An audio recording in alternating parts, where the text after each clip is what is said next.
बच्चों, आज की कक्षा हिंदी कोर की कक्षा है। आज हम हजारी प्रसाद द्विवेदी द्वारा रचित निबंध शिरीष के फूल के शेष भाग का अध्ययन करेंगे। तो चलिए पाठ की शुरुआत करते हैं। वसंत के आगमन के वक्त जब पूरी वन स्थली पुष्प पत्र से मर्मरित होती रहती। लेखक वसंत के आगमन की चर्चा कर रहे हैं।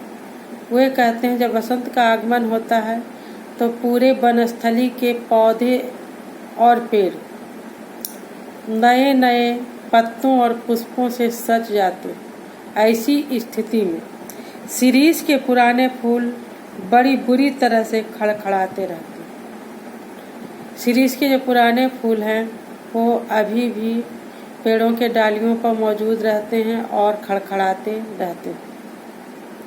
इनको देखकर मुझे उन नेताओं की बात याद आती है जो किसी प्रकार जमाने का रुख नहीं पहचानते। इन पुराने फूलों को देखकर लेखक को किनकी याद आती है? उन नेताओं की याद आती है जो किसी भी प्रकार से जमाने का रुख नहीं पहचानते हैं। जब तक कि नई पौध के लोग उनको धक्का मारकर निकाल नहीं देते तब तक वे जमे रहते। प्रकृति का नियम है, जब युवा किसी क्षेत्र में आते हैं तो पुराने लोगों को रिटायरमेंट लेना पड़ता है। लेकिन कई ऐसे नेता होते हैं जो बूढ़े तो हो जाते हैं पर वो अपनी जगह नहीं छोड़ना चाहते जब तक कि नए युवक द्वारा धक्का मारकर निकाल नहीं दिए जाते। शिरीष के फूलों को देखकर लेखक को कुछ ऐसा ही लग रहा है। मैं सोचता हूँ कि पुराने की यह अधिकार लिप्सा क्यों नहीं वक्त रहते सावधान हो जाती। नेता की बात हो या शिरीष के फूलों की, पुष्पों की, लेखक इसके बारे में विचार करते हैं कि पुराने लोगों की या पुराने फूलों की यह अधिकार लिप्सा यानी अपने जगह पर जमे होने की जो लालसा होती है क्यों नहीं वक्त रहते सावधान हो जाती है। क्यों स्थिति ऐसी आती है कि उन्हें धक्के मारकर हटाना पड़ता है। जरा और मृत्यु, जरा और मृत्यु, जरा जन्म और मृत्यु, ये दोनों ही संसार के अति परिचित तथा अति प्रमाणिक सत्य हैं। जरा, जन्म और मृत्यु ये दोनों ही संसार के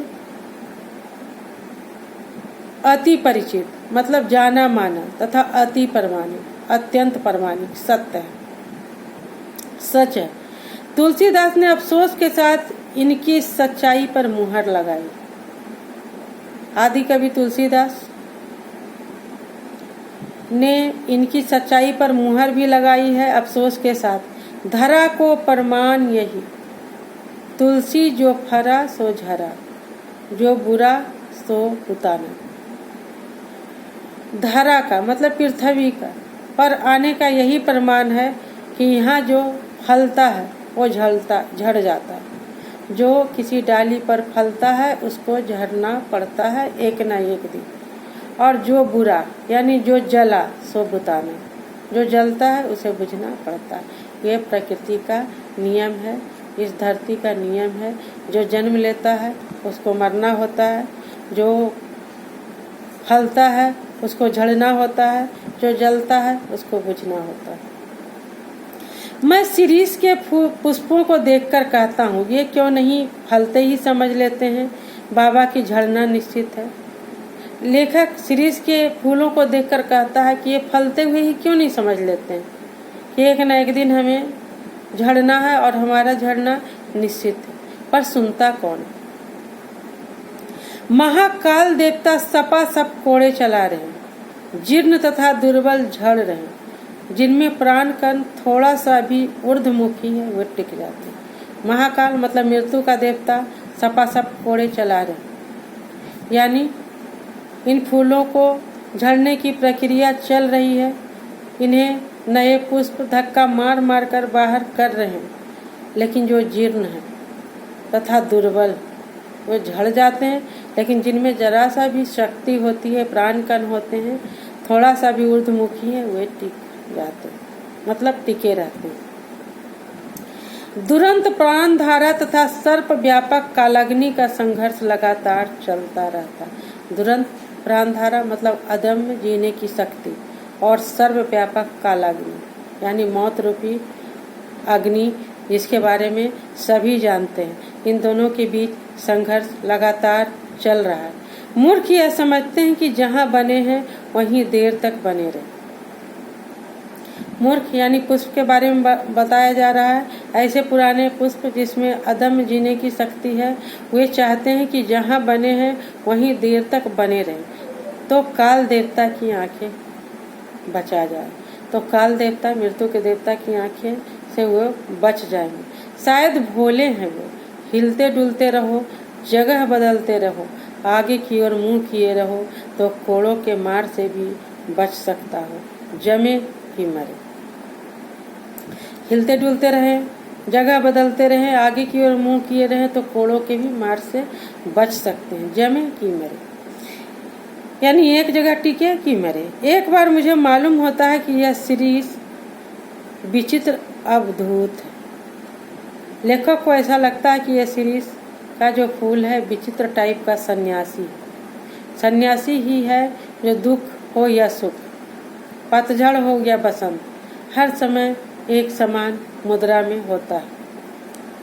तो लेखक को सीरीज के फूलों को देखकर भी ऐसा लगता है कि ये विचित्र सन्यासी साधु। दुख हो या सुख, वह हार नहीं मानता। न उधो का लेना, न माधो को देना, न किसी से कुछ लेना, न किसी को कुछ देना। जब धरती तथा आसमान जलते रहते हैं, तब भी यह हजरत पता नहीं कहाँ से अपना रस खींचते रहते हैं। जब धरती तथा आसमान जलते रहते हैं जेठ के दोपहरी में, तब भी यह महाशय पता नहीं कहाँ से अपने लिए जीवन रस खींचते रहते हैं। मौज में आठों पहर मस्त रहते हैं। एक वनस्पति शास्त्री ने मुझे बताया, यह उस श्रेणी का वृक्ष है जो वायुमंडल से अपना रस खींचता है। अपने लिए रस, अपना भोजन कहाँ से खींचता है? वायुमंडल से। हाँ, जरूर खींचता होगा।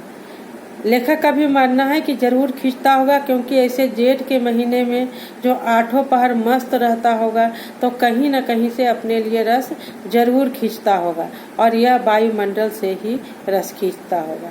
नहीं तो भयंकर लू के वक्त इतने कोमल तंतु जल तथा ऐसे सुकुमार केसर को कैसे उगा सकता? बोलता है कि नहीं तो ऐसे भयंकर लू के वक्त में ऐसा कोमल तंतु जल, ऐसे सुकुमार केसर को कैसे उगा सकता है? तभी उगा सकता है जब वायुमंडल से रस खींचा जाए।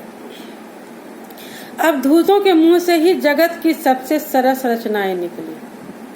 सन्यासियों के मुंह से ही सबसे सरस रचनाएं निकली, जैसे कबीर, तुलसी इत्यादि की बात चल रही है, या फिर जितने भी साधु सन्यासी हुए हैं सभी ने तरह तरह की रचनाएं की है। कबीर बहुत कुछ इस सीरीज के तुल्य ही थे। कबीर भी सन्यासी थे, बहुत कुछ इस सीरीज के तुल्य ही थे, मस्त और बेपरवाह, पर पादक और सरस। कालिदास भी अवश्य अनासक्त योगी रहे होंगे। अनासक्त मतलब जिसे किसी से कोई मोह नहीं हो, जिसको किसी से कोई आसक्ति नहीं। शिरीष के कोमल फूल फकड़ाना मस्ती से ही उपज सकते हैं, तथा मेघदूत का काव्य उसी तरह के अनासक्त, अनाविल, उन्मुक्त हृदय में उमड़ सकता है। मेघदूत किसने लिखा है? कालिदास ने। और जो कभी अनासक्त नहीं रह सका, जो फक्कड़ नहीं बन सका, जो किए कराए का लेखा जोखा मिलाने में उलझ गया, वह भी क्या कवि है? लेखक का मानना है वह कभी नहीं हो सकता। जिसको किसी से मोह हो, आसक्ति हो, जो किए कराए का लेखा जोखा मिलाने में उलझता हो, वह कभी बेहतर कभी नहीं हो सकता। और जो कभी अनासक्त नहीं रह सकता, जो फक्कड़ नहीं बन सकता, वह भी बेहतर कभी नहीं बन सकता।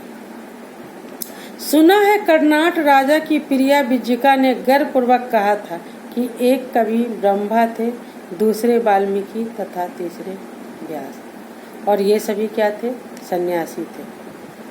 एक ने वेदों को दिया, दूसरे ने रामायण को तथा तीसरे ने महाभारत को। इसके अलावा और कोई यदि कवि होने का दावा करे तो मैं कर्नाट राज की रानी उसके सिर पर अपना बायां चरण रखती हूँ। यानी वो और किसी को कवि मानने के लिए तैयार नहीं थी। तेसा मूर्धनि ददामी वाम चरणम कर्नाट राजप्रिया। ऐसे को क्या करती है? उसके सिर पर अपना बायां चरण रखती है। मुझे पता है इस उपालंब से दुनिया का कोई कवि हारा नहीं, इस शिकायत से दुनिया का कोई कवि हारा नहीं, किंतु इसका मतलब यह नहीं कि कोई लजाया नहीं तो उसको डांटा भी ना जाए। इस शिकायत से अगर कोई कवि हारा नहीं तो इसका मतलब यह भी नहीं कि कोई अगर इस बात से किसी को लज्जा नहीं आती तो उसको डांटा भी ना जाए। पर मैं कहता हूँ कवि बनना है मेरे दोस्तों तो फक्कड़ बनो। कवि बनने की पहली निशानी लेखक की नज़र में है कि उसके लिए फक्कड़ बनना जरूरी है। शिरीष की मस्ती की तरफ देखो, किंतु अनुभव ने मुझे बताया है कि कोई किसी की सुनता नहीं, लेकिन लेखक के अनुभव ने लेखक को बताया है कि कोई किसी की नहीं सुनता, इसलिए लोगों को मरने दो। पाठ के शेष भाग की व्याख्या हम इस वीडियो के अगले भाग में करें।